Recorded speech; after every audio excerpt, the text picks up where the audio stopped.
Breaking news చూస్తున్నాం. తెలుగు రాష్ట్రాల్లో రానున్న 5 రోజుల పాటు వర్షాలు కురవనున్నాయి. ఉపరితల ఆవర్తనం రుతుపవనాల ప్రభావంతో భారీ వర్షాలు కురిసే అవకాశం ఉన్నట్లు వాతావరణ శాఖ తెలిపింది. ప్రజలు అప్రమత్తంగా ఉండాలని వాతావరణ శాఖ హెచ్చరించింది. ఏపీలో అల్లూరి, తూర్పుగోదావరి, కాకినాడ, ఏలూరు జిల్లాల్లో అతి భారీ వర్షాలు కురుస్తాయని వాతావరణ శాఖ అంచనా వేసింది. ఇక అనకాపల్లి, కోనసీమ, కృష్ణా, ఎన్టీఆర్, పార్వతీపురం, శ్రీకాకుళం, పశ్చిమ గోదావరి జిల్లాల్లో భారీ వర్షాలు కురుస్తాయని చెప్పింది. ఏలూరు, కృష్ణా, ఎన్టీఆర్, గుంటూరు జిల్లాల్లో పిడుగులతో కూడిన వర్షాలు పడే అవకాశం ఉందని వాతావరణ శాఖ తెలిపింది.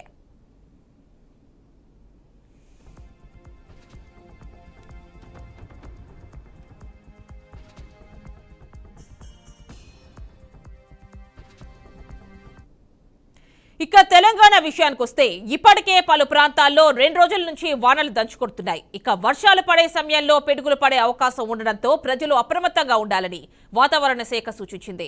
నిన్న హైదరాబాద్ లో వివిధ ప్రాంతాల్లో భారీ వర్షపాతం నమోదైంది. హయత్ నగర్ లో అత్యధికంగా 31.3 మిల్లీమీటర్లు, బండ్లగూడలో 19.5 మిల్లీమీటర్లు, సరూర్ నగర్ లో 18.3 మిల్లీమీటర్లు, చంద్రాయనగుట్టలో 17.8 మిల్లీమీటర్లు, ఉప్పల్లో 17 మిల్లీమీటర్లు, బాలనగర్ లో 15.5 మిల్లీమీటర్ల వర్షపాతం నమోదైంది. ఇక హైదరాబాద్ లో రానున్న 4 రోజుల పాటు భారీ వర్షాలు కురుస్తాయని వాతావరణ శాఖ ఎల్లో అలర్ట్ జారీ చేసింది.